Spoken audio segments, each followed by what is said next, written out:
नमस्कार दोस्तों, हिंदी साहित्य चैनल पर आप सभी दोस्तों का स्वागत है। आज हम बात करेंगे हिंदी साहित्य में भक्ति काल के संदर्भ में, जो कि हमारे YouTube चैनल पर क्विज जारी है महत्वपूर्ण प्रश्नों की।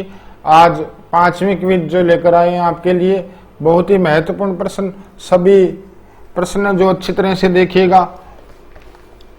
तो शुरुआत करते हैं दोस्तों पहले क्वेश्चन से कि डॉक्टर मोतीलाल मेनारिया ने किस रचना को राजस्थानी माना है।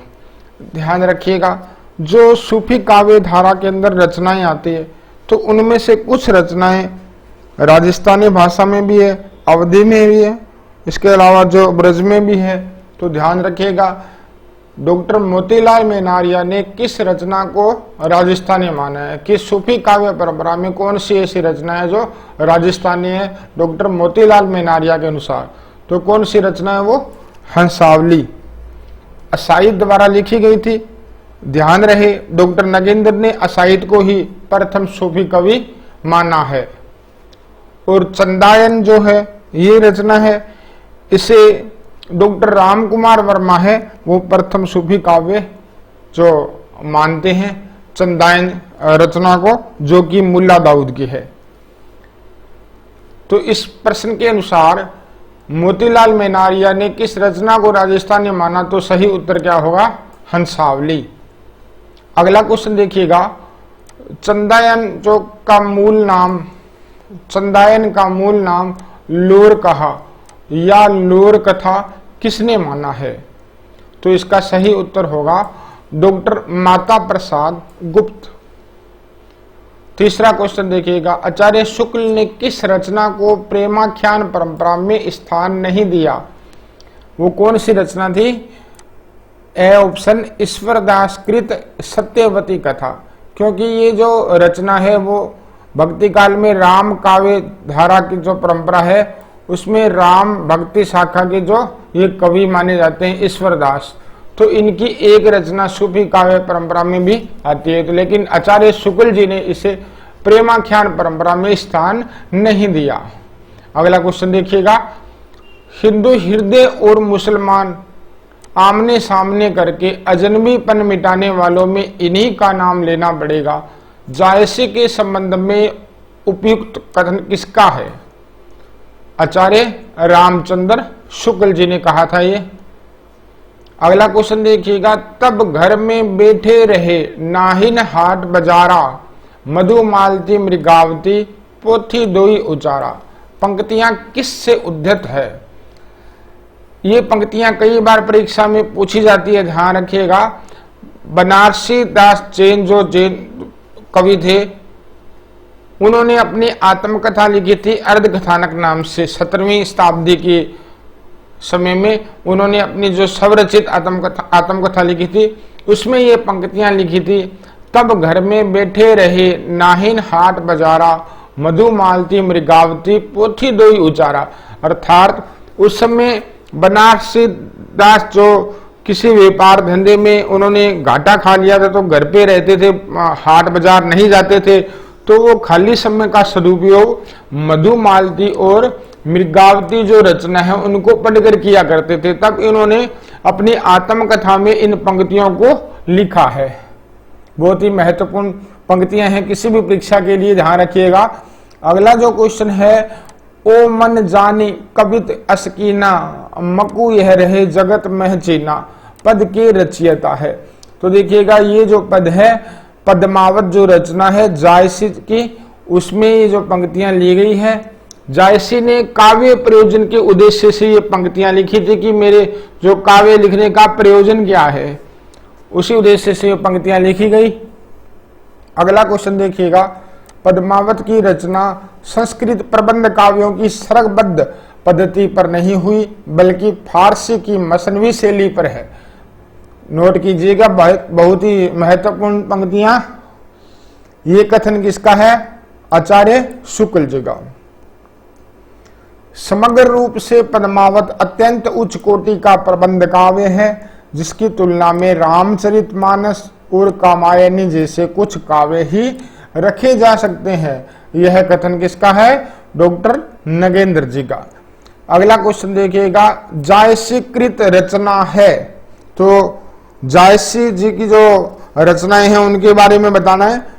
अखरावट जो उनकी रचना, आखिरी कलाम, चित्ररेखा, कहरनामा, मसलनामा और कान्हावत।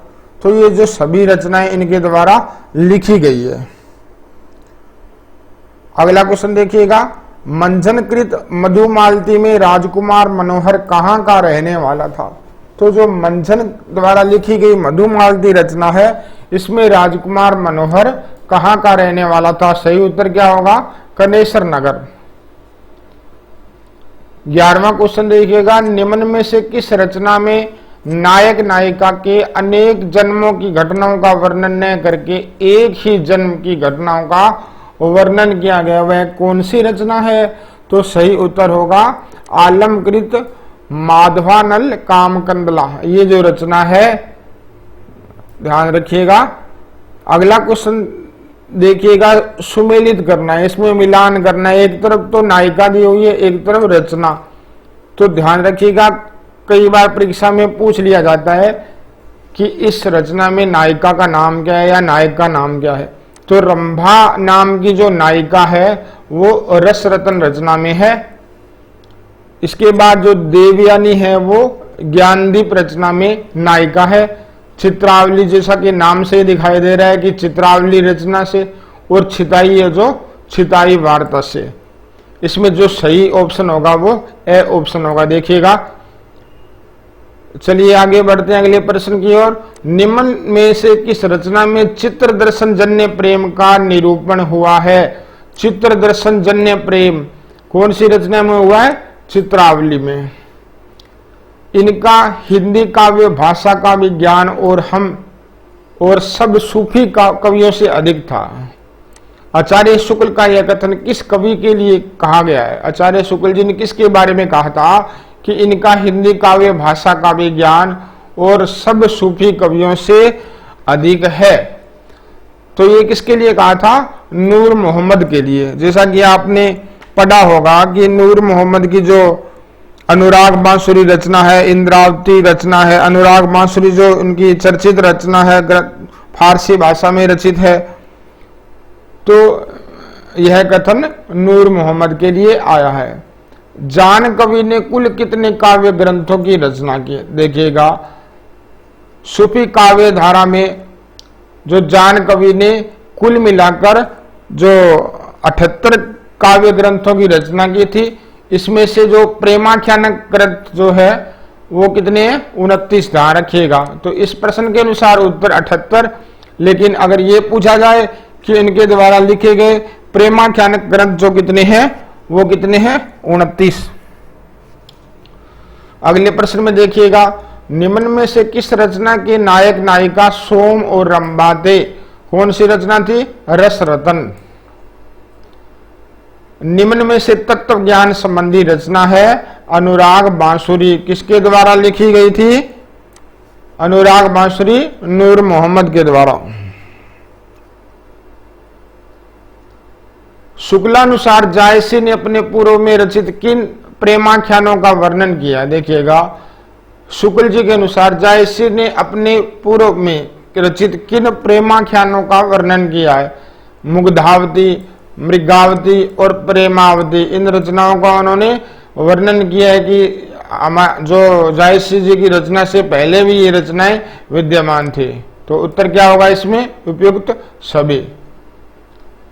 पद्मावत को हिंदी में अपने ढंग की अकेली ट्रेजिक करती किस आलोचक ने माना है।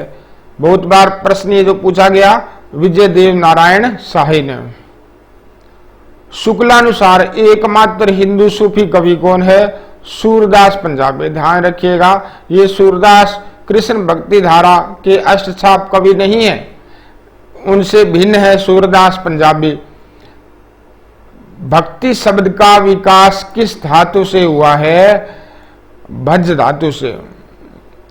16वीं व 17वीं शताब्दी के युग को हिंदी काव्य का स्वर्ण युग किसने माना, जॉर्ज ग्रियर्सन ने। इसके बाद में ध्यान रखिएगा, श्याम सुंदर जी ने भी जो भक्ति काल को हिंदी काव्य का स्वर्ण युग माना है। भक्ति आंदोलन को ईसाई धर्म के प्रभाव स्वरूप विकसित किसने माना? देखिएगा, ध्यान रखिएगा, ईसाई धर्म के प्रभाव से प्रभावित किसने माना था? ग्रियर्सन ने। शुक्ल जी ने इस्लाम धर्म का प्रभाव माना, जो भक्ति आंदोलन के जो प्रभाव था भक्ति आंदोलन पर इस्लाम धर्म का। इसी प्रकार हजारी प्रसाद द्विवेदी जी ने कहा था स्वाभाविक विकास है, ना कि इस्लाम धर्म का प्रभाव है ना ईसाई का। तो अलग अलग मत थे भक्ति आंदोलन के प्रति। तो इसमें जो सही उत्तर क्या होगा? ग्रियर्सन। दक्षिण भारत से उत्तर भारत में भक्ति को प्रचारित करने का श्रेय है। सही उत्तर क्या होगा? रामानंद। अंतिम क्वेश्चन आज की इस वीडियो का, मनोवैज्ञानिक तथ्य के अनुसार हार की मनोवृत्ति में दो बातें संभव है, या तो अपनी आध्यात्मिकता श्रेष्ठ दिखाना या भोग विलास में पड़कर हार को भूल जाना। भक्ति काल के लोगों में प्रथम प्रकार की प्रवृत्ति पाई जाती है। तो ये प्रस्तुत कथन किसका है? बाबू गुलाब राय। बहुत ही महत्वपूर्ण प्रश्न, ध्यान रखिएगा, नोट कीजिएगा इसे। तो दोस्तों आज के इस वीडियो में इतना ही। जल्द ही मिलेंगे अगली क्विज के साथ, नए प्रश्नों के साथ। तब तक के लिए धन्यवाद। जय हिंद, जय भारत।